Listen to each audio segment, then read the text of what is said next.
Testing, testing.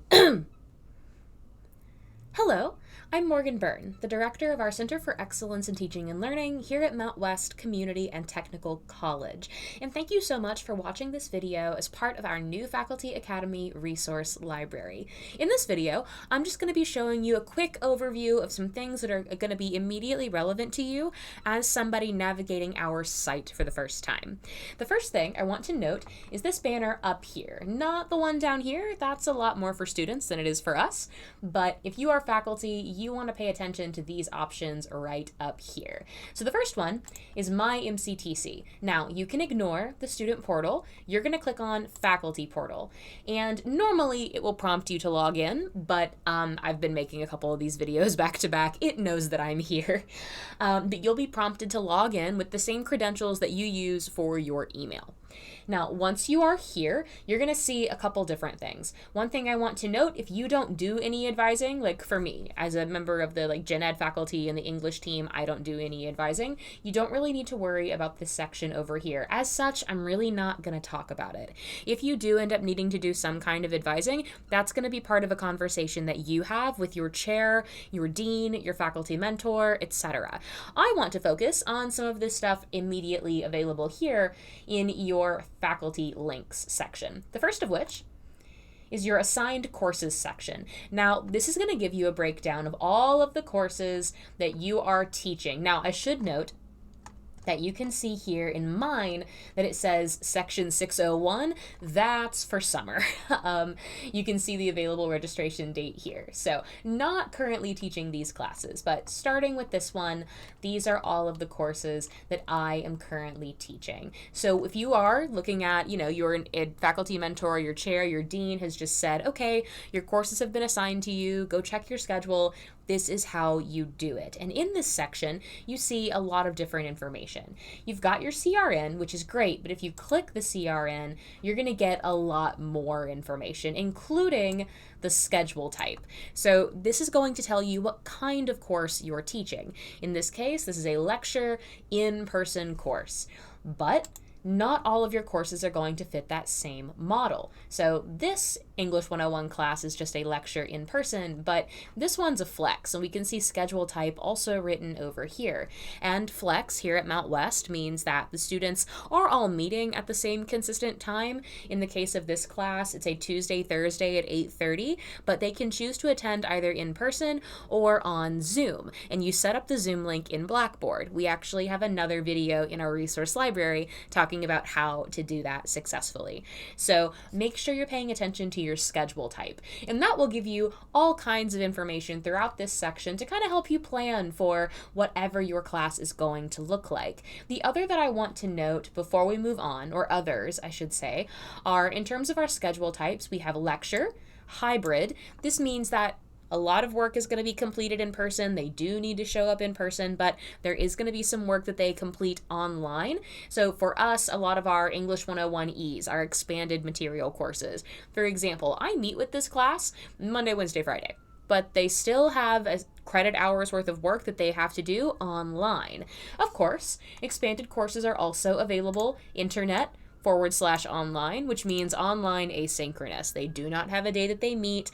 I release all of the information for the week Monday at 8 a.m. or 8:30, depending on when I get into the office, and they normally have until Sunday at 11:59 to complete it. So we have all of these different kinds of courses, and in your schedule type section, you can see exactly what you're expected to do, which is going to help you put together your office hours schedule and things of that nature. So always the best place to look at the beginning of a semester.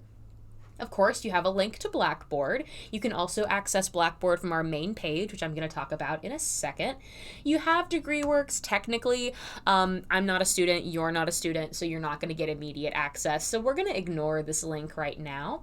We can also get a detail schedule view of the courses, or Faculty Week at a glance. This is my favorite. So if I select Faculty Week at a glance, I can see little boxes that tell me exactly when I am in class. Now, keep in mind, these are only for classes that meet in person. So my online section does not appear in this week. So you're not going to see every class. You're only going to be seeing the ones where you are attending in person or you're working with flex students. So the ones where you're on campus or at the very least on a set schedule meeting with students. So your online classes won't show up here.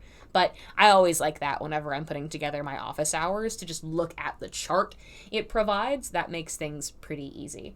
Now, the link I skipped over is our early alert system. You'll learn more about this during your orientation, your conversations with your faculty mentor or chair or dean, but we do have an early alert system that allows you to include or input information about student progress as it is relevant. So if I click on early alert system, I'm going to be brought to the list of courses that I am currently teaching. Now, I'm not going to click on any of them in this video because it would then show student records and I'm not going to do that. But the way that this works is, let's say that a student is falling behind, they're not attending as frequently as they should be, maybe they never attended at all, they're disruptive in class, or you think that there's a cause for concern and you really want to report that and make sure that somebody knows this student might need some help, maybe outside of the classroom. In our early alert system, you can do that. So you can select your course, and when you do that, you'll get a drop-down list of all of your students. Next to each student, you will get the opportunity to select what type of flag you want to raise. Everything from not attending, falling behind in the course, maybe needs some help with regard to their mental health, etc. You can also include a note to their advisor as well, and once you hit submit, that goes straight to their advisor or counselor in our student services office. So really, really great tool to use. It is incredibly effective, and our team down in student services is absolutely excellent at reaching out to our students. So if you've got something going on in class, highly recommend that you use that early alert system. The final exam schedule is always linked here as well, but in terms of, speaking of, finals, grades, stuff like that, I also want to point out the grade entry link right here. When I click on grade entry, now it's going to take me to final grades specifically, and obviously they have not been started. I'm recording this in November. I'm not going to be reporting final grades for like a month-ish, but when I'm ready, what I'll do is I will select a course, and again, I'm not going to click on it here because you'll see a student list, and I don't want to put that in a video, obviously. But when you click a class, you'll get a list of your students, and then right next to each student will be a little toggle menu where you can select their letter grade. And at the very bottom of the list, once you go through everybody, you just hit submit. Now, if you're working with a class that has a lot of students in it, you may have noticed on the previous page that I have classes that have over 20 people in them. If that is the case, you'll want to make sure that you check both pages, because you might have a situation where only 20 students show up on the first page, so you have to click a little arrow at the bottom of the list. That only really applies if you have big classes, but do make sure to keep that in mind. If you only do the first page and then you leave off those one or two students that are on that second page, you will be on the naughty list for not submitting your grades on time. So you want to make sure that you're checking the entirety of your list. But you can see in this faculty links section, there's so much that you can do. A lot of that kind of back end stuff that instructors are expected to do, they can access here. Now, in terms of Blackboard, I mentioned you can reach it here through our main page, or you can access it here in my MCTC. Either one is fine. Blackboard is our LMS, so it is what we, oh my goodness, I'm gonna actually have to sign in. What a novelty. You can see what it's gonna look like. We do have two-factor authentication on all of our logins, so you do have to do this every time.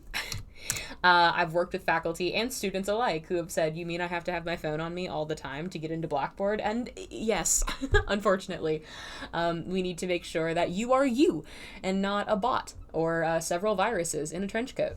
Now, once you are in Blackboard, you are going to see every course you are currently teaching. So any course you've been assigned, everything that you saw on your grid, your chart, your list, it's going to be here. Now, you'll notice on my screen that, one, it's presented like this and not like this list, because normally this is the default. I don't like this. I thoroughly dislike this. But you can do it either way. It's fine. But that's why mine looks similarly, or differently, rather, is because I go up here and use this button to change mine to a grid as opposed to a list. Now, the other thing I've done is that I've used the little star down here to bring my favorite courses, as they are termed, to the top. So you can see I've been teaching for Mountwest for a while. This is my 4th year here as of recording this video, and we still have some courses kicking around from like 2 or 3 semesters ago, and I don't want my stuff to get bogged down.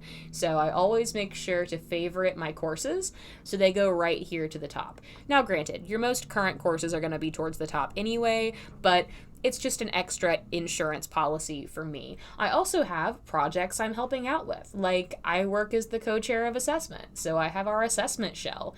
That wouldn't pop up at the very top of my list if I didn't favorite it. The same thing applies to the new orientation shell that I've been helping out with. If I hit favorites, though, it stays in this group and I can keep everything organized.